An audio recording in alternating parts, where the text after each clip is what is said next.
Hello guys, welcome to my channel. Today we are going to see how to fix VC runtime 140 underscore 1.dll not found. Let's fix it guys. You just need to open up Chrome and search Visual C++ and press enter. Select the first link, scroll down, select the x86 link and again select the x64 link, and after getting download done you just need to install these two programs one by one.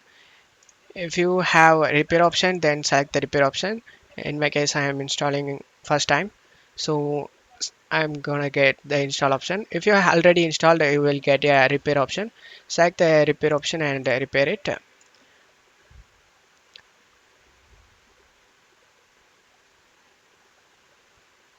After getting both successfully installed, just to close stuff here and restart your PC. After restarting your PC, your problem should be fixed.